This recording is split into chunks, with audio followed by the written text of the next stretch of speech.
Bonjour, c'est Japanman et aujourd'hui on va faire la vidéo lecture du mois d'avril 2020.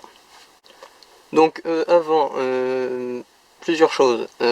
Premièrement, la vidéo du mois de mars, je l'avais faite quand je pouvais vers la fin du mois, donc le 27. Donc il se peut qu'il y ait 2-3 mangas là qui techniquement soient de mars, et puis pareil, ça peut arriver les autres mois aussi. Je le préciserai pas à chaque fois, hein, mais il y a peut-être 2-3 mangas que j'ai lus en mars du coup. Mais bon, peu importe. Autre chose, ouais. J'ai pu lire moins de mangas que la dernière fois ce mois-ci, notamment parce qu'il y avait les vacances, 2 semaines de vacances pendant ce mois-ci. Et que pendant les vacances en général je ne lis pas, ou pas beaucoup. Parce que pendant les vacances, je me couche tard, du coup j'ai pas le temps de lire. Donc voilà, ça c'était pour le blabla d'avant, donc on peut commencer. Alors, on commence avec le tome 1 de Real Account, aux éditions Kurokawa, fait par Okusho et Shizumu Kun. Donc je connaissais pas. Hein. Et voilà. Ça c'est un cas très rare de manga dans ma collection où j'ai pas cherché à l'avoir en fait. C'est super rare que ça arrive ça, parce que bah, les mangas que j'ai, je les achète quoi, donc c'est moi qui fais l'action de les prendre. Alors que là c'était dans une boîte, vous savez ce genre de boîte mensuelle là où il y a des goodies et des goodies et des trucs comme des goodies manga, des trucs comme ça. D'ailleurs, j'ai vu qu'il pouvait y avoir des mangas dans ce genre de boîte, et je sais pas trop ce qu'ils pouvaient mettre dedans comme manga, parce que ils mettent des goodies très généraux de trucs très connus, pour qu'un maximum de gens soient contents en les ayant. Donc des trucs Naruto, des trucs Dragon Ball, des trucs Tokyo Ghoul, un peu de Sailor Moon j'ai eu aussi, Assassination Classroom, des trucs assez connus, pour être sûr que ça plaise à un maximum de gens. Enfin, ils mettent des trucs assez génériques comme goodies. Et du coup je trouve que c'est un très bon choix comme manga en fait, au vu de ce qu'ils font pour les goodies, parce que s'ils avaient mis comme pour les goodies un truc très connu que tout le monde a, bah tout le monde l'aurait quoi. Mais alors que bon, là s'ils avaient mis le tome 1 de One Piece ou de Naruto ou de quoi que ce soit, c'était sûr que tous les gens l'avaient quoi, donc au moins là, c'est un truc assez populaire, je l'ai vu dans pas mal de collections, mais pas en première ligne quoi. Quelqu'un qui connaît pas les mangas, il connaît pas ça. Même quelqu'un qui connaît bien les mangas, il peut ne pas connaître assez facilement quoi.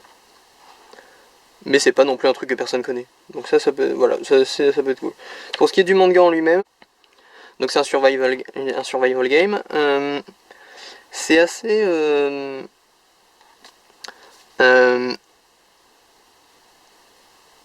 quand tu vois la couverture et que tu vois que c'est un survival game un peu en mode réseaux sociaux, téléphone, des critiques de la technologie, tu dis que ça va être un peu bateau et peut-être pas forcément super intéressant.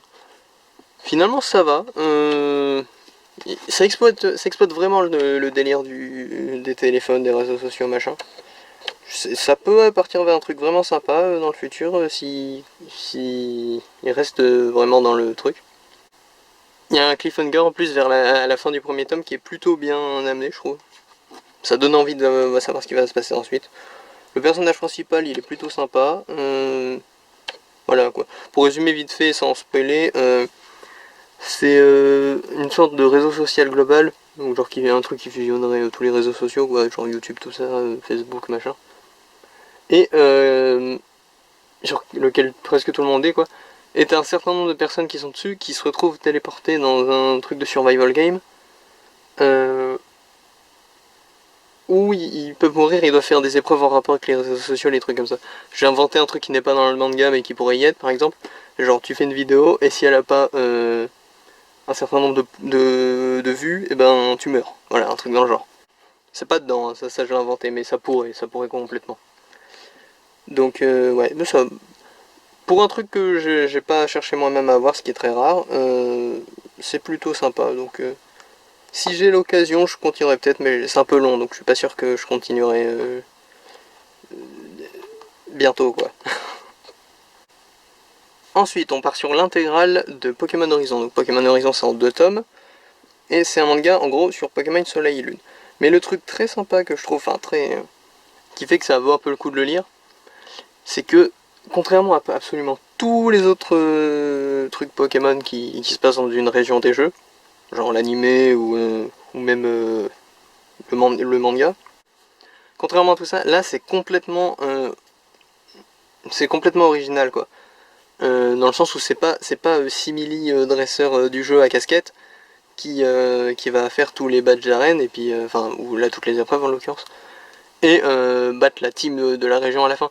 Là ça pourrait commencer comme ça, mais non là c'est vraiment genre y a, je crois que à part les personnages avec du texte donc qui parlent qui ne sont pas originaux donc qui n'ont pas été inventés pour les mangas, je crois qu'il y en a deux. Genre avoir le professeur Forbe et Pictorius. Sinon il y a 2-3 autres persos que tu vois mais ils parlent pas. Et sinon c'est que des persos originaux. Il y a même une... Ça m'a surprise, ça compte peut-être comme un spoil, je sais pas, après, bon. Mais il y a même une team originale. Ils ont inventé une team. Donc ça je trouve que c'est plutôt un bon point. Bon après c'est un peu du manga gag un peu enfantin quoi. Ce qui pourrait ne pas plaire à tout le monde, ça je le conçois. Mais ça va. Bon après vu que c'est un truc en 2 tomes, vous vous doutez que ça se sent un peu dans le 2e tome que la fin elle est pas rushée mais que genre tu commences tu commences t'as l'impression d'être au début d'un manga et puis celui-là t'as l'impression d'être à la fin, ce qui est logique mais du coup le parcours se fait un peu vite pour le lecteur. Mais voilà, donc c'est aux éditions Kurokawa par Tenya Yabuno. Et c'est pas transcendant, mais plus de trucs dans le genre dans l'univers Pokémon, ça me dérangerait pas. Ensuite, The Quintessential Quintuplets. Les 2 premiers tomes, donc qui étaient sortis en même temps, je les avais achetés le jour même, le premier jour. Parce que j'avais vu l'animé et j'aime beaucoup The Quintessential Quintuplets. C'est aux éditions Pika par Negi Aruba. Et je suis pas déçu, parce que quand il y a un truc que t'as vu en animé d'abord, puis que tu découvres le manga, tu sais jamais si le manga sera aussi bien géré que l'animé, quoi. Parce que ce soit une adaptation ou au contraire l'œuvre d'origine, peu importe. Mais tu sais jamais si l'animé a magnifié le manga ou si au contraire l'animé est peut-être moins bien que le manga. Donc tu sais pas trop à quoi t'attendre exactement, mais tu sais que tu vas revoir les trucs que t'aimais bien avant. Et donc, au mieux c'est bien, quoi, et comme avant. Mais au pire, ça peut être moins bien. Là, ça va en fait. T'as vraiment l'impression de lire l'animé pour ceux qui ont vu l'animé. Donc c'est vraiment cool. Je suis pas sûr. Il y a peut-être des événements qui se déroulent un peu dans un autre ordre, mais je ne saurais pas le dire à coup sûr parce que je me souviens de l'animé, mais du coup, je me souviens plus trop dans quel ordre se passent les événements. Du coup, ça me met dans un cas un peu spécial, moi, parce que du coup, j'avais vu la saison 1 de l'animé. Il y a une saison 2 qui a été annoncée. Puis ils ont sorti les tomes. Du coup, je les ai lus. Et du coup, je me demande si je vais la regarder ou pas la saison 2 en fait.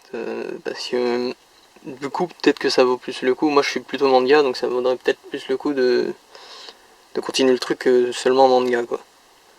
Donc je pense que je la regarderai pas tout de suite la 2e saison, sauf s'il y a une raison qui me pousse à regarder l'anime avant, mais bon. Donc ouais, très sympa. J'aime bien quand il y a un animé que j'ai découvert en animé qui... Enfin, quand il y a un truc que j'ai découvert en animé qui après a son manga importé en France. Parce que c'est pas toujours le cas, il y a des tas d'animés que j'ai vus qui ont un manga qui a l'air potable mais qui n'est jamais sorti en France. Et qui pour certains est trop vieux et donc ne sortira jamais. Mais là je suis vraiment content que ce soit sorti. En plus ça a l'air d'avoir du succès et Pika a l'air de parier pas mal dessus vu qu'ils ont sorti les 2 tomes d'un coup. Ce qui souvent ils font pour les séries qui veulent vraiment vendre. Donc vraiment, vraiment cool que ça sorte en France. Et vivement la suite.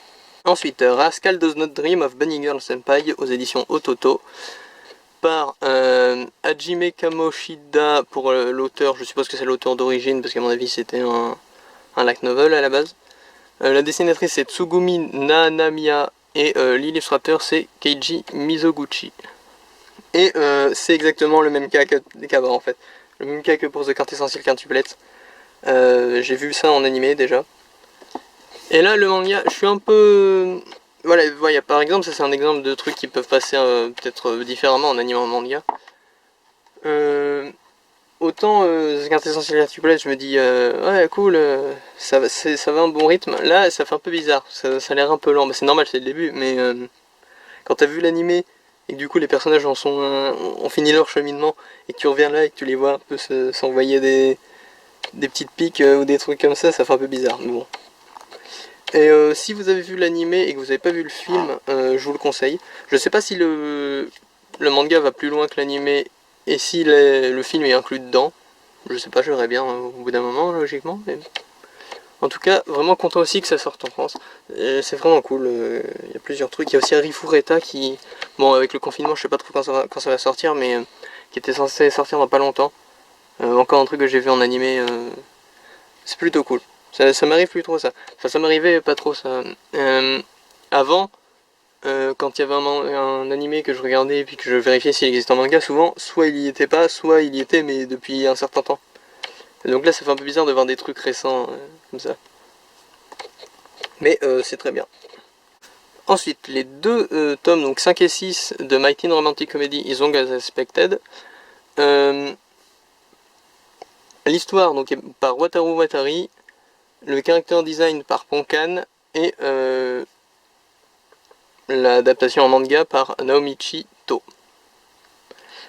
Et ça, si vous voulez, c'est un peu la version plus vieille des deux trucs que je vous ai montré avant. C'est un truc que j'avais vu en animé, puis ils ont sorti le manga en France, du coup j'étais content, sauf que là, bon, bah on est au tome 5 et 6, donc...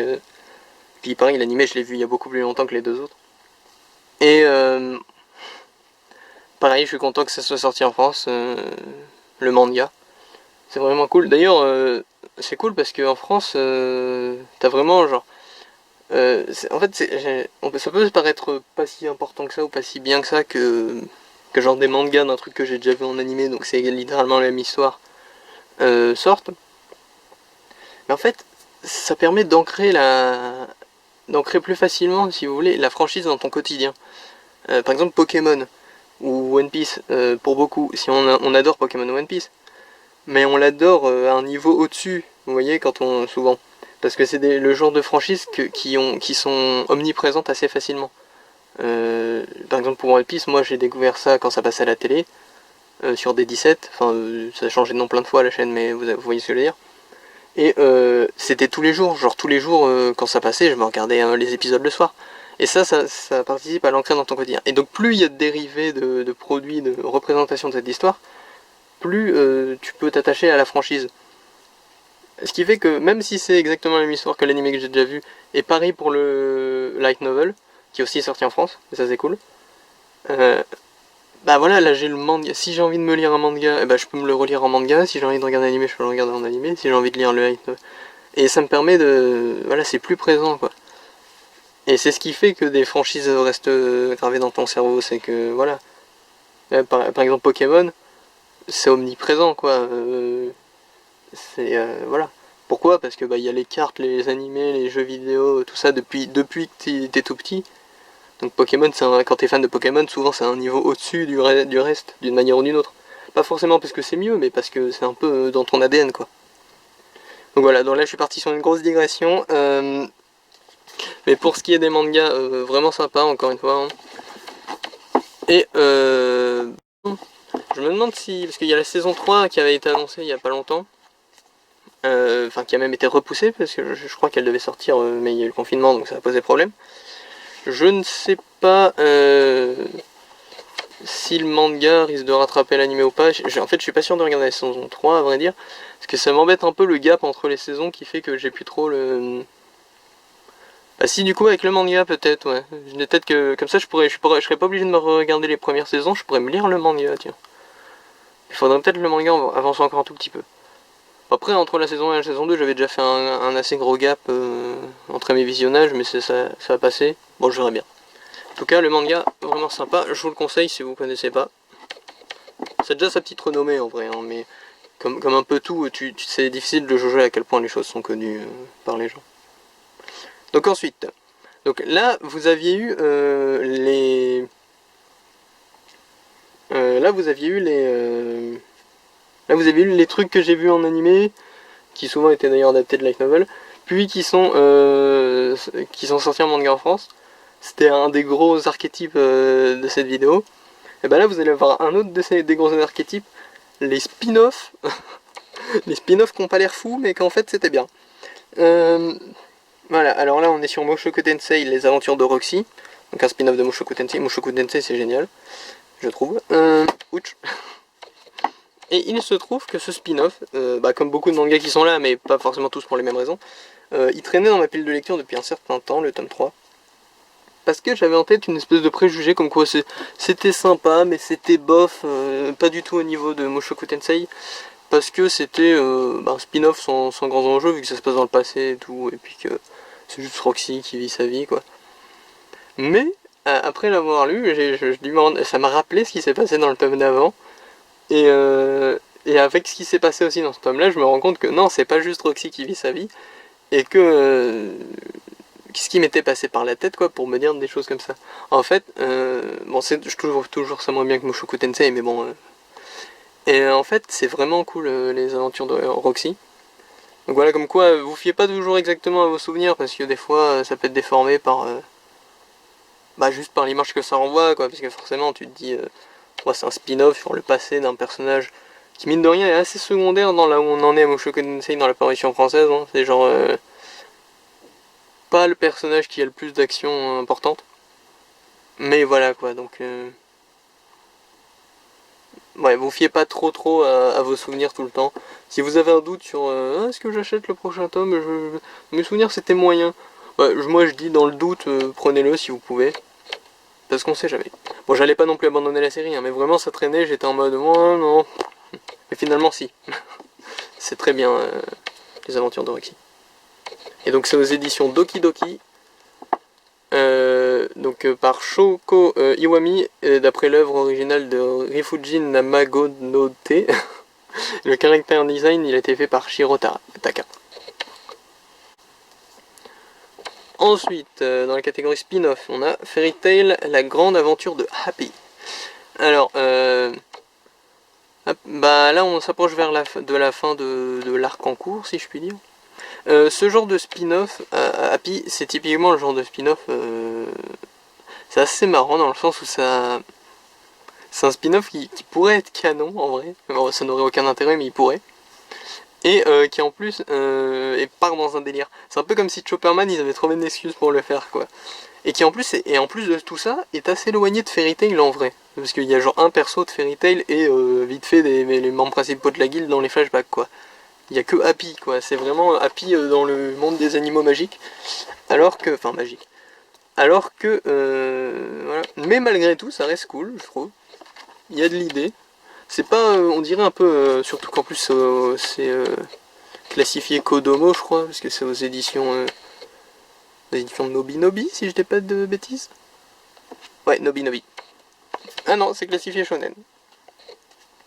Mais voilà, vu que c'est pas le... D'ailleurs, je me demande pourquoi c'est pas Pika, est-ce qu'il y a un délire si vous savez expliquer, je suis pas contre une explication, est-ce que Nobi Nobi c'est lié à Pika d'une manière ou d'une autre, ou est-ce qu'on a le droit d'avoir les droits d'un spin-off quand un autre éditeur a déjà les droits du truc principal?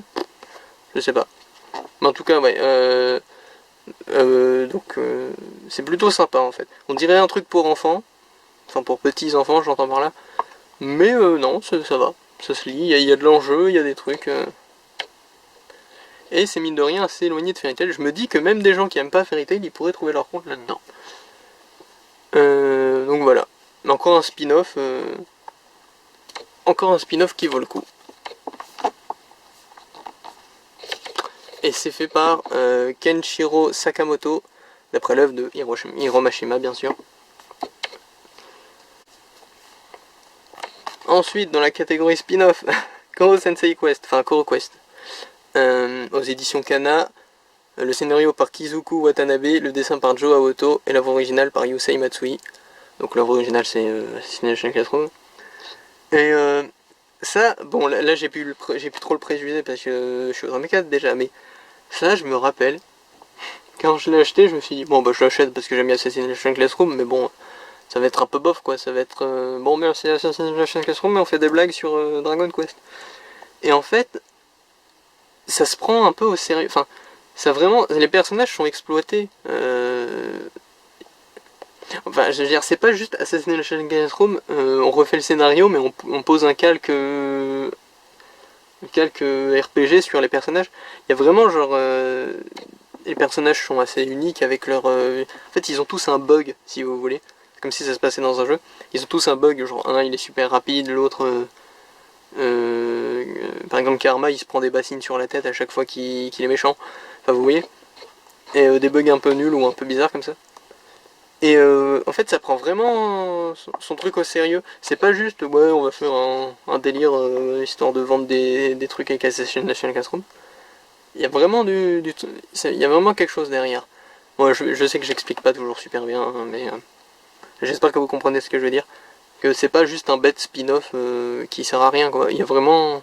Enfin, dans un sens, si... dans le sens où si jamais tu... Dans le canon de Assassin's National Classroom, ça sert à rien, vu que c'est un délire. Mais c'est un délire qui est bien exécuté, quoi. C'est pas juste... La blague se cantonne pas à « Ah, c'est marrant parce que c'est un RPG ». Non, c'est « Ah, c'est marrant parce que c'est un RPG, du coup ça », tu vois. Mais ouais, très cool, CoreQuest.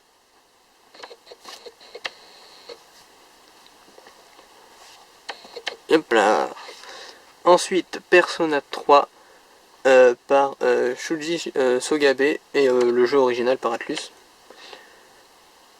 Persona j'aime beaucoup, surtout Persona 3 et 4. J'aime bien Shin Megami Tensei en général. Hein. Mais du coup j'étais content parce que j'ai jamais pu jouer à un jeu Persona 3, enfin un jeu uniquement Persona 3 j'entends parce que j'ai déjà joué au Persona Q.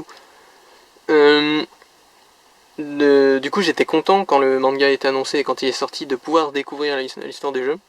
Mais j'avais été un peu déçu parce que le storytelling, si je puis dire, je dis peut-être des bêtises dans mes termes, mais le découpage, tout ça, la mise en scène qui est censée te faire suivre le fil de l'histoire, je la trouve assez maladroite et assez mal faite, surtout au début. Au fur et à mesure, je trouve que ça s'arrange. Genre là, ce tome-là, il était correct, on comprenait tout et ça va. Mais en fait, le problème que j'ai que j'avais, parce que là, je pense que ça s'arrange et je pense que ça va pas se réaggraver. Mais c'est surtout un problème, si vous voulez, parce que le jeu, les jeux Persona se basent beaucoup sur un système de dates. Vous voyez, il y a des jours, à chaque fois qu'il y a un nouveau jour, t'as le calendrier qui bouge, hop, tel jour d'après, il se passe des trucs tel jour, tel jour, tel jour. Enfin, vous voyez le genre. Et du coup, souvent, en fait, et en plus, ils montrent pas trop les... C'est logique, hein, vu que ça fait pas avancer le scénario, mais ils montrent pas trop les combats genre contre des mobs basiques. Mais ce qui fait que tu sautes de jour en jour avec juste une date de marqué, ce qui est pas, tu vas pas retenir toutes les dates et tout. Si t'ajoutes à ça le fait qu'il y ait des flashbacks et que dans les flashbacks il y ait ils se souviennent d'un truc, hein, tu vois, ça rend assez confusant la lecture de certains passages et du coup t'es pas trop dans l'histoire. Parce que du coup il n'y a pas de... Vraiment genre on saute de jour en jour sans trop de transition, puis on place des flashbacks en plusieurs parties qui se disent sur plusieurs jours. Dans ces flashbacks tu vois un combat dans lequel il y a un autre flashback. Enfin, vous voyez des trucs comme ça, c'est hyper confusant. Et encore aujourd'hui j'ai des doutes si... s'il n'y a pas des moments où ils alternent entre le futur et le passé ou un délire comme ça, je sais pas trop. C'est assez maladroitement découpé malheureusement. Mais bon, comme j'ai dit, ça s'arrange et depuis quelques tomes, là, j'arrive à bien suivre l'histoire. Donc l'histoire de certains personnages notamment qui est plutôt cool, genre là par exemple c'est Aegis. Donc voilà, espérons que ça s'améliore de plus en plus et que si c'est la même personne qui fait le manga Persona 4, que le manga Persona 4 s'il sort en France sera parfait. J'espère beaucoup. Et voilà, mais Persona 3, ça va, c'est sympa. Le début, faut s'accrocher, comme j'ai dit, parce que c'est vraiment assez mal raconté. Mais, franchement, au final, si vous êtes déjà un peu fan de l'univers Persona, c'est que du plus, quoi. Et donc c'est aux éditions Manabooks. D'ailleurs, je profite pour dire que Manabooks, c'est vraiment très cool, parce que c'est eux, si vous voulez, qui publient un peu tous les trucs de jeux vidéo un peu de niche, connus mais de niche, vous voyez un peu genre les Danganronpa c'est eux, les Persona c'est eux, il y a d'autres exemples qui me sortent de la tête mais... Ah si, les Steins Gate c'est eux, vous voyez ce genre de trucs de visual novel ou de RPG japonais, hein, très populaire mais seulement dans un carcan spécifique, souvent c'est eux qui les publient. Et même si c'est pas toujours des adaptations de grande qualité, je trouve que c'est vraiment cool de leur part. Ensuite, Seventh Garden, tome 8. par Mitsu Izumi aux éditions Delcourt Tonkam. Alors si vous avez vu ma vidéo collection de manga, donc Manga Tech, vous savez peut-être que j'avais envisagé de ne pas continuer Seven's Garden, et que j'avais acheté le tome 8 vraiment histoire de voir si je continue quoi. C'est très rare que j'arrête une série où je suis à jour et qui est actuelle quoi. Mais là j'aurais pu. Pourquoi? Parce que dans le tome d'avant, bon c'est un peu du spoil, donc si vous comptiez regarder, lire Seven's Garden, je vous invite à mettre en muet quelques instants. Il se trouve que dans le tome 7, si vous voulez, il y a une espèce de twist qui sort pas vraiment de nulle part à proprement parler. Il y avait peut-être 2-3 indices, hein, mais comme quoi en fait c'est un truc à la Matrix depuis le début, et tout le monde de fantasy qu'on a vu, c'est un monde dans un monde virtuel, dans un monde futur quoi. Et que donc les dieux c'était juste des gens qui se mettaient dans cette réalité virtuelle. Et j'ai trouvé ça un peu bof. Enfin, le concept en lui-même ne me dérange pas plus que ça en vrai. Mais c'est la façon dont c'est exécuté, c'était pas top. Et donc franchement j'étais pas emballé. Là j'ai lu le tome 8. Ça va, je vais continuer. Pourquoi? Parce que c'est un peu plus expliqué, il y a un peu plus de backstory, tout ça. On nous fait comprendre que même si c'est un monde virtuel, ça veut pas dire qu'ils ont pas de vie, pas d'importance, machin, c'est relatif. Donc voilà, il insiste bien sur le fait que du coup c'est pas juste un jeu vidéo ou quoi que ce soit. Donc ça va, ça atténue le truc. Il y a pas mal de personnages qui du coup, comme maintenant on en sait un peu plus sur ce qu'ils sont réellement, se dévoilent, sont un petit peu plus intéressants, un petit peu plus compréhensibles aussi. Donc ça en fait peut-être pas un chef-d'œuvre non plus, hein. Mais au moins je me dis, ouais si c'est bon, je peux continuer. C'est pas devenu n'importe quoi non plus. Ça n'a pas totalement changé de registre, parce qu'on voit presque pas du futur dans ce tome. Donc, ok, je continue, ça m'a convaincu. Après, est-ce que... Bon, faut voir comment ça évolue. Ouais. Bon, voilà, du coup c'était Seven's Garden. Dernier manga de cette vidéo. Le deuxième tome de Barrage. Alors Barrage c'est une série en 2 tomes, par l'auteur de My Hero Academia, donc Kohei Horikoshi. Aux éditions Kiyun. Et alors Barrage, comme c'est un manga en 2 tomes, et que le premier, ma lecture commence à dater, ce que j'ai fait, c'est que j'en ai profité pour relire le premier. Comme ça je me suis enchaîné les deux, c'est plus logique, c'est plus compréhensible. Hein, d'avoir toute l'histoire d'un coup. Bon du coup tu réalises que là où le premier tome était vraiment sympa, le deuxième est un peu plus rushé, mais c'est logique, encore une fois c'est comme pour Pokémon Horizon, c'est un truc en 2 tomes. Donc forcément le premier tome sonne comme un début, le deuxième tome sonne comme une fin. Ce qui fait bizarre quand t'es habitué à des longues péripéties entre deux. Mais c'était cool.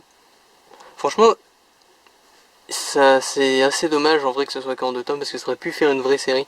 Surtout que tu sens que l'objectif final du héros, c'est fait pour une longue série, hein. Ça marche pas en 2 tomes. Genre il a pas vraiment réussi son objectif du tout à la fin du deuxième tome. Mais bon, c'est sympa. Ouais, du coup ce qui se passe dans le deuxième tome, c'est que t'as un personnage par exemple qui est introduit, genre qu'on montre en cliffhanger à la fin du premier, qui est introduit dans le deuxième, qui est développé, qui est clairement le genre de personnage qui serait l'allié du héros ensuite, vous voyez. Genre, ah tu as sauvé mon village, mais je vais t'accompagner dans ton aventure parce que voilà. Mais du coup là non, parce que c'est la fin. Donc ça fait un peu bizarre d'avoir cette dynamique de personnage que tu sens que si ça avait été une longue série, ça serait devenu un compagnon du héros, mais qui du coup ne le devient pas quoi, vu que la série elle finit. Mais ouais, non, Barrage c'était vraiment sympa. Quand j'ai lu le premier tome, j'ai été vraiment très agréablement surpris. En plus le truc là qui fait que qu'ils assument dès le début que c'est un truc en 2 tomes et tout, c'est sympa. Avec le petit 1 sur 2, 2 sur 2, comme ça, voilà, tranquillement, tu sais que c'est pas une longue série, que c'est un truc sympa. Donc Barrage, j'approuve. Et donc le fait d'avoir relu le premier tome, et que là je vous en parle. Donc là je vous en parle parce que bah, c'est en lien avec ce qui se passe avant, parce avec le fait que j'ai lu le deuxième. Du coup ça m'a fait me poser une question, parce que bon, je suis pas du genre à beaucoup relire mes mangas, surtout parce que j'ai pas le temps en fait, dans le sens où il y a souvent des nouveautés, et moi je préconise les nouveautés forcément. Découvrir un nouveau truc c'est toujours sympa. Et ça fait que je relis pas vraiment beaucoup mes mangas. Mais je me dis qu'il y a bien un mois, où je sais pas, je m'achèterai un jeu, ou même j'aurai pas d'argent pour les mangas. Et où du coup, j'aurais pas beaucoup, j'aurais genre 3 mangas à vous montrer. Et je me dis, c'est un peu dommage d'avoir 3 mangas à vous montrer quoi. Et je suis presque sûr dans ce genre de cas où j'aurais pas beaucoup de mangas à lire, ce que je ferais c'est que je relirais des trucs que j'ai déjà. Et donc du coup, je voulais vous demander si vous trouviez ça pertinent, si ça vous intéresserait de manière générale, parce que j'ai déjà plus de 1200 mangas, presque 1300 normalement, donc il y a de quoi faire sur des trucs, il y a de quoi dire quoi. Est-ce que dans le cas où j'aurais pas grand chose de nouveau de lu ce mois-ci, ou même dans le cas où j'aurais quelque chose de nouveau de lu ce mois-ci, mais où je me dirais, oh, je me relirais bien ça, est-ce que ça vous intéresserait aussi que je parle des trucs que j'ai relus dans le mois, donc ce serait les lectures et relectures du mois quoi, mais je mettrais juste lecture pour pas faire un titre à rallonge. Moi je dis ça peut être intéressant, j'ai souvent beaucoup de choses à dire et relire des choses, en plus ça va me rappeler d'autres trucs que j'avais à dire il y a longtemps, ou des nouveaux trucs que je trouve. Il y a plein de séries que j'aimerais relire là. Les Soul-Eater, ça fait plusieurs mois que je me dis que je devrais me les relire parce que ça fait littéralement des années que j'ai pas relu Soul-Eater. Non, ça fait des années que j'ai pas lu Soul-Eater, je crois que je l'ai jamais relu. Donc voilà quoi. Donc est-ce que les relectures ça vous intéresserait aussi dans ces vidéos? C'est la question que je vous pose aujourd'hui. Du coup, là c'est l'heure pour le manga coup de cœur du mois. Alors je suis un peu embêté parce que je sais pas trop quoi. Je sais pas trop quoi mettre. Allez si, hop.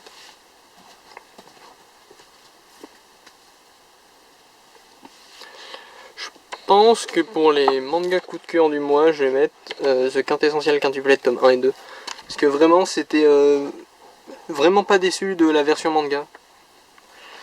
Et en plus, ça promet, parce que du coup, je vais pas regarder la deuxième saison, je pense, et je vais pouvoir le voir ça en manga, et ce sera très cool. Donc vraiment, vraiment sympa. J'aurais pu vous mettre en coup de cœur du mois les aventures de Roxy, parce que vraiment, ça m'a fait un peu oublier mes préjugés. Un peu bizarre d'ailleurs les préjugés. Je veux dire, il n'y avait que 2 tomes avant et je les ai lus. Donc pourquoi j'imagine des trucs comme quoi c'est un peu nul, alors que c'est pas le cas quoi. Mais bon, donc ouais, je partirai sur The Quintessential Quintuplet pour le coup de cœur du mois. Alors voilà, c'était mes lectures du mois d'avril 2020. Alors j'espère que vous avez vu des mangas que vous vouliez voir, que vous avez découvert des choses. Parce que c'est toujours cool de découvrir des choses. Si jamais vous voulez parler dans des mangas que j'ai présentés, n'hésitez pas à le faire dans les commentaires. Comme j'ai dit la dernière fois, si jamais vous voulez spoiler, marquez genre spoil, par exemple Persona 3, de points, vous passez quelques lignes et puis vous écrivez. Quand je dis spoiler ce qui se passe dans les tomes là, hein, pas spoiler ce qui se passe après, s'il vous plaît. Donc bon, voilà. Si vous avez des avis, des trucs comme ça pourrait être intéressant. Pareil, si vous avez des recommandations de mangas, encore une fois, bon, des mangas j'en ai déjà plein achetés, mais on sait jamais, parce que des fois vous pouvez peut-être me rafraîchir la mémoire sur un truc que je voulais commencer il y a 5 ans et que j'ai oublié. Hein. Donc voilà, en espérant que ça vous a plu, c'était Japanman. A plus.